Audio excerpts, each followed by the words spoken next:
Hello friends. In today's lesson, we are going to talk about one of the most useful reagent in organic chemistry that is used for the preparation of carbon-carbon bond.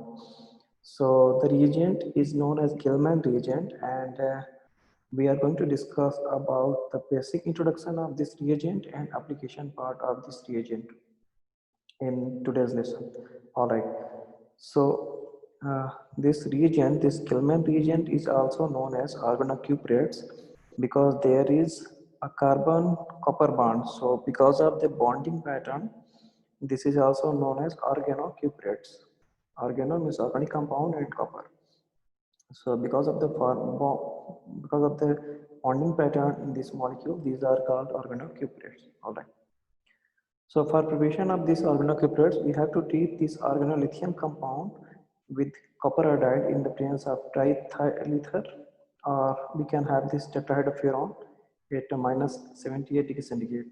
So once we are treating this compound in the presence of this inert solvent, we are getting this Gilman's reagent, and lithium iodide will be our side product. This reagent was first invented by Henry Gilman in 1952, and he was the scientist which is associated with the application of this reagent. He has invented and he has shown some application. So on his honor, this reagent is known nowadays. All right. So one of the most important synthetic transformation, as I have mentioned, that this reagent can be used to prepare this RR bond. RR can be prepared, and this lithium will react with halide. So lithium halide will be eliminated, and RCU. So these two will be the side product. The mechanism which is followed here is SN2 reaction, simple mechanism, and we know that this is also Coriolis reaction where we can prepare this kind of alkanes or alkanes we can prepare from alkyl halide using this reagent. So this is also well known name reaction that is called the Coriolis reaction where this reagent can be used. All right. So we will talk about the application of this Gilman's reagent today. So the first application of this reagent is that this Gilman undergo 1,4 addition reaction on conjugated enone. So like if we have a compound like with reference to this carbonyl, this position is called alpha carbon. So and this position is called beta carbon. All right. Similarly here, this position is called alpha and this position is called beta carbon, beta position. Now, whenever we treat this kind of alpha beta unsaturated carbon compound with Gilman's reagent, it undergo 1,4 addition reaction because if we give the numbering of this compound, then this is 1, 2, and this position is 3, and this position will be of course 4. So these are the 1, 4. So once this Gilman reagent attack on this beta carbon, and it is happening because being softer nucleophilic nature of this methyl, because carbon copper bond is there, so this is softer nucleophilic in nature, and this position beta carbon is a softer electrophilic position. So soft nucleophile prefers soft electrophilic position to attack. So that's why this attack on beta position takes place, followed by the rearrangement of this pi bond, giving rise to anion. And this anion, which is called enolate, we can see here, this is a kind of enolate which is formed in a variety of reaction. That enolate can undergo protonation to generate this OH species. All right, so now we see, if you see this structure closely, then we can easily understand that these are a class of compound which are known as enols, because en is there, all is there.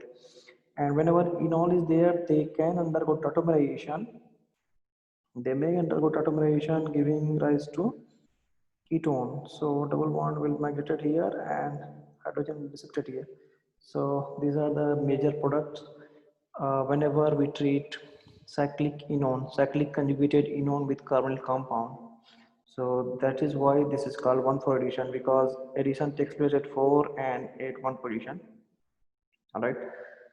So, if we talk about the addition of Grignard reagent on this substrate, this alpha beta unsaturated enone, then the attack takes place in 1-2 fashion, because here in this particular case, this methyl is harder nucleophilic in nature and it prefer a carbonyl carbon which is harder electrophilic in nature. So they generally attack this harder nucleophile attack on harder electrophile, giving rise to this 1,2 addition product, because after the protonation we will have this alcohol here. All right. So if you see the basic difference between 1,2 and 1,4 addition, then in case of 1,2 addition, this carbonyl is converted into hydroxy and this double bond is intact. It is not utilized in the reaction. But when we see this 1,4 addition, you can see that this carbonyl carbon, carbonyl oxygen, C double bond O, is intact there and this double bond is utilized. So this is the basic difference between 1,2 and 1,4 addition. You can easily observe that if alpha beta unsaturated carbon compound undergo 1,2 addition, then the functionality will be changed and double bond will be remain intact. Whereas in case of 1,4 addition, this double bond will be utilized and the functionality carbon compound will remain intact. So that is the basic difference between 1,2 and 1,4 addition also.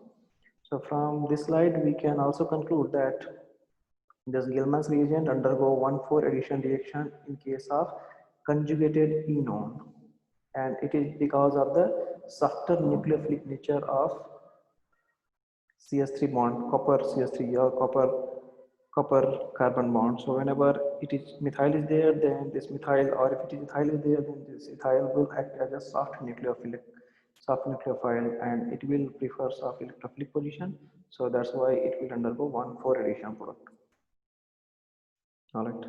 So this is a question just for your practice, that if we have this cyclohexanone moiety and we are treating with this Gilman reagent, and we know that this Gilman reagent being hard nucleophile, it will react with the hard electrophilic position to generate anion, and that can undergo, this anion will further undergo protonation to give the corresponding 1,2 addition product.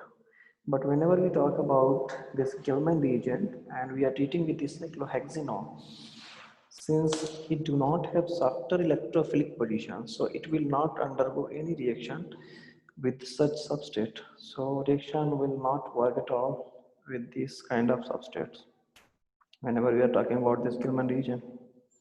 All right. The second application of this Gilman's reagent is cross coupling.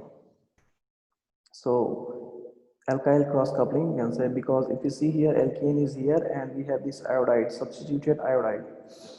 And if whenever this kind of substrate is there and we are treating with Gilman's reagent, then that iodide will undergo substitution reaction. This nucleophile will replace this iodide and giving rise to corresponding alkane. Of course, lithium iodide and methyl copper, that will be the side product, which we are not talking about much because we are mainly concerned with the major product of the reaction. So if we have substituted iodide bromide fluoride, so that compound will undergo cross coupling with Gilman's reagent, giving corresponding alkane. If we have fluoride there attached with the alkane, then that will not easily undergo cross coupling because carbon fluorine bond is stronger in nature.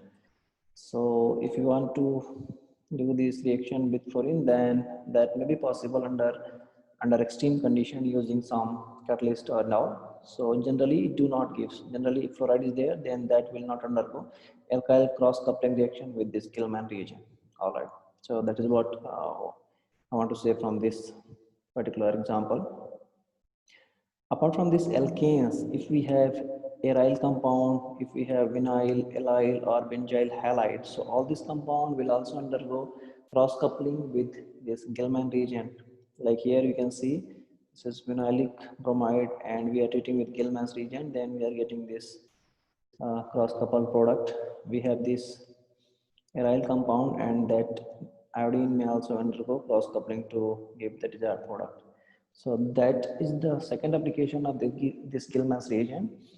The first one I want to rewind here is that 1,4 addition reaction, and that is the most important application of the Gilman reagent.